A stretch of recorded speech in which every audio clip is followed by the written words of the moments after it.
வணக்கம். இன்று 2016 ஆண்டு பிப்ரவரி மாதம் 16ஆம் தேதி செவ்வாய்க்கிழமை. இன்றும் இலங்கையில் வெளியான பத்திரிகைகளில் நமது பார்வை செலுத்துவோம். அந்த வகையில் வீரகேசரி, தினகரன், லங்காதீப மற்றும் டெய்லி மிரர் ஆகிய பத்திரிகைகள் எமது கரம் கிட்டியுள்ளன.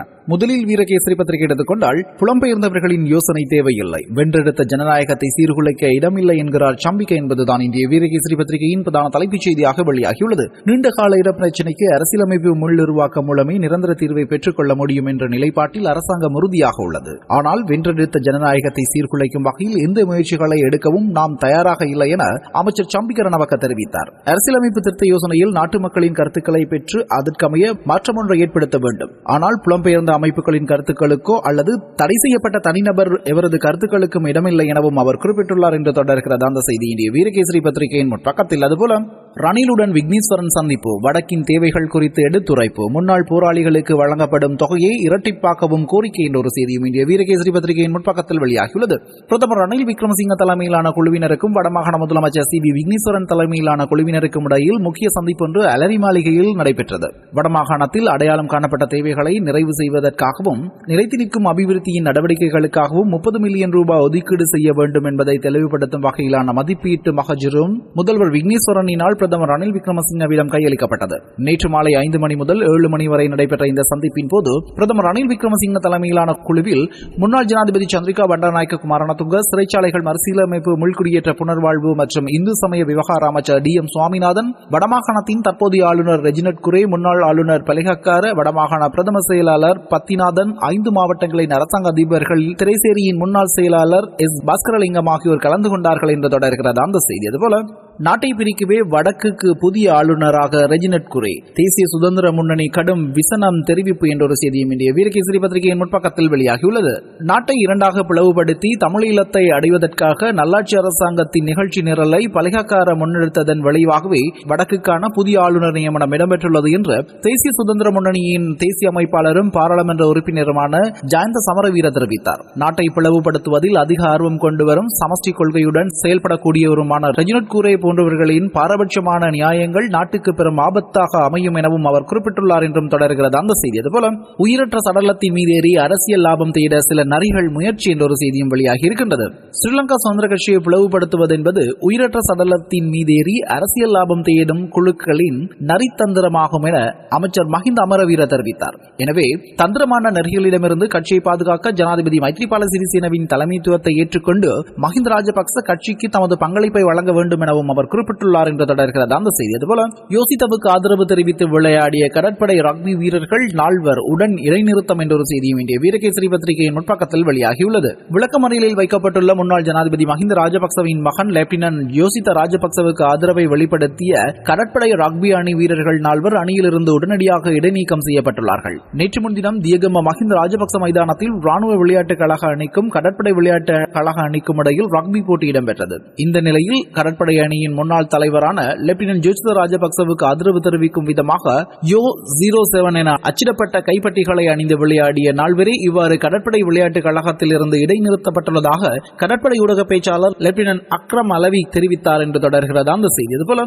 யோசித்த மேல் நீதிமன்றத்தில் புனை மனு விண்ணப்பம் என்ற ஒரு செய்தி இந்திய வீரகேசரி பத்திரிகையின் முற்பக்கத்தில் வெளியாகியுள்ளது. கைது செய்யப்பட்டு விளக்கமறியலில் வைக்கப்பட்டுள்ள முன்னாள் ஜனாதிபதி மஹிந்த ராஜபக்சவின் மகன் லெப்டினன்ட் யோசித்த ராஜபக்ச மற்றும் மஹிந்தவின் ஊடக செயலாளர் ரொஹான் வெளிவிட்ட ஆகியோருக்கு பிணை வழங்க கோரும் மனு ஒன்று நேற்று தாக்கல் செய்யப்பட்டது. கொழும்பு மேல் நீதிமன்றத்தில் இந்த பிணை கோரிக்கை மனுவானது நேற்று சட்டத்தரணி அதுல டி சில்வாவினால் தாக்கல் செய்யப்பட்டது என்று தொடர்கிறது அந்த செய்தி இந்திய வீரகேசரி பத்திரிகையின் முற்பக்கத்தில். அதுபோல இந்திய தினகரன் பத்திரிகை எடுத்துக்கொண்டால் சிசிடிவி வீடியோக்கள் வெளிநாட்டு ஆய்வுக்கு அனுப்பாமல் முடக்கம் என்ற ஒரு செய்திதான் இந்திய தினகரன் பத்திரிகையின் பிரதான தலைப்புச் செய்தியாக வெளியாகியுள்ளது. பிரபல ரக்பி வீரர் வசிம் தாஜுடீனின் கொலை தொடர்பான சிசிடிவி வீடியோக்களை வெளிநாட்டுக்கு அனுப்பி அறிக்கை ஒன்றை பெறுமாறு நீதிமன்றம் CIDக்கு உத்தரவிட்டிருந்தது. ஆயினும் 1 மாதம் கடந்தும் இன்னும் அவை பகுப்பாய்விற்காக வெளிநாட்டுக்கு அனுப்பப்படவில்லை என்பது நேற்று வழக்கு விசாரணையின் போது தெரிய வந்துள்ளது என்று தொடர்கிறது அந்த செய்தி. அதுபோல ஜனாதிபதி ஜெர்மன் ஆஸ்திரியாவுக்கு பயணம் என்ற செய்தி புகைப்படத்துடன் வெளியாகியுள்ளது. ஜனாதிபதி மைத்ரிபால சிறிசேன 5 நாள் விஜயத்தை மேற்கொண்டு ஜெர்மன், ஆஸ்திரியா ஆகிய நாடுகளுக்கு நேற்று பயணமானார். இதன்போது 3 நாள் ஜெர்மனியிலும் 2 நாள் ஆஸ்திரியாவிலும் முக்கிய சந்திப்புகள், கலந்துரையாடல்களில் அவர் ஈடுபட உள்ளார் என்றும் தொடர்கிறது அந்த செய்தி. அதுபோல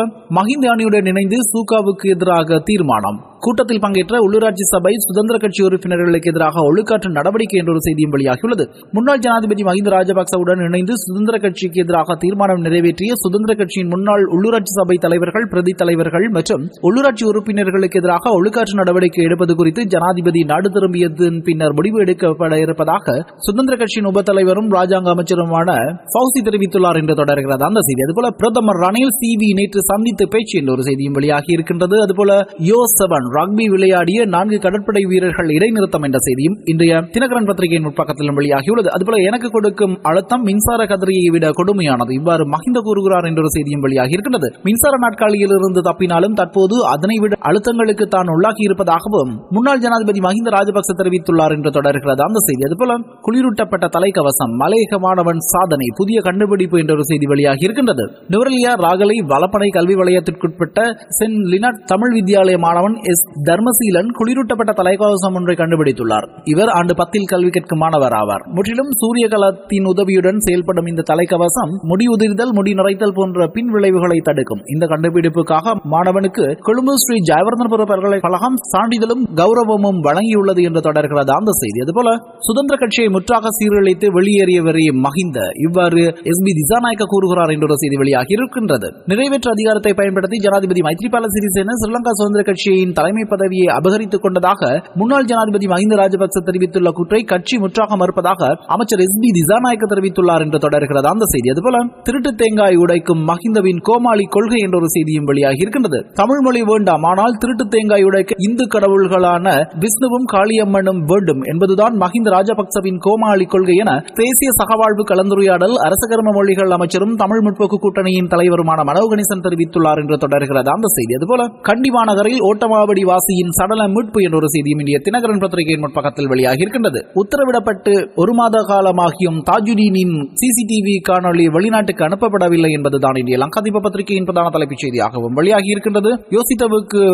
யோசித்தேவுக்கு பிணையில் செல்ல அனுமதி கோரி மனு தாக்கல் என்ற ஒரு செய்தியும் வெளியாகி இருக்கின்றது. அதுபோல யோசித்தேவுக்கு ஆதரவாக செயல்பட்ட கடற்படை வீரர்கள் 4 அணியிலிருந்து நீக்கம் என்ற ஒரு செய்தியும், அதுபோல ஓமாகம சம்பவம் தொடர்பில் ராவணாபலய அமைப்பின் செயலாளர் உட்பட்ட 4 பிக்குகள் கைது என்ற ஒரு செய்தியும் வெளியாகி இருக்கின்றது. அதுபோல நாங்கள் இப்பொழுது நண்பர்கள், எங்களுக்குள் எந்த பிரச்சனைகளும் இல்லை, இவ்வாறு அமரவீர மற்றும் விதகாராட்சி கூறுகிறார்கள் என்ற ஒரு செய்தியும் வெளியாகி இருக்கின்றது இந்திய லங்காதீப பத்திரிகையின் பக்கத்தில். அதுபோல இந்திய டெய்லி மிரர் பத்திரிகை எடுத்துக்கொண்டாலும் யோசித்தவுக்கு ஆதரவு தெரிவிக்கும் வகையில் கைப்பட்டை அணிந்து விளையாடிய கடற்படை வீரர்கள் 4 அணியிலிருந்து இடைநீக்கம் என்ற ஒரு செய்தி வெளியாகி இருக்கின்றது. அதுதான் இந்திய டெய்லி மிரர் பத்திரிகையின் பிரதான தலைப்புச் செய்தியாக வெளியாகி இருக்கின்றது. அதுபோல முழு நாடாளுமன்றத்தையும் அரசாங்கமாக்குவதே எனது கொள்கை, இவ்வாறு பிரதமர் ரணில் விக்ரமசிங்க கூறுகிறார் என்ற ஒரு செய்தி வெளியாகி இருக்கின்றது. அதுபோல பசில் ராஜபக்சவின் பிணை கோரிய மனு நிராகரிப்பு என்ற ஒரு செய்தியும், வசீம் தாஜுதீனின் சிசிடிவி காணொலியான புகைப்படம் நீதிமன்றத்திடம் சமர்ப்பிப்பு என்ற ஒரு செய்தியும், 4 நாள் பயணமாக ஜனாதிபதி மைத்ரிபால சிறிசேன ஜெர்மனி சென்றடைந்தார் என்ற ஒரு செய்தியும் வெளியாகி இருக்கின்றது. அதுபோல 4 பிக்குகள் சரண் என்ற ஒரு செய்தியும் இந்திய டெய்லி மிரர் பத்திரிகையின் முற்பக்கத்தில் வெளியாகி இருக்கின்றது. இவைதான் இன்றைய தினம் இலங்கையில் வெளியான பத்திரிகைகளில் காணப்பட்ட மிக முக்கியமான செய்திகள். இனி நாளைய தினமும் சந்திப்போம். நன்றி, வணக்கம்.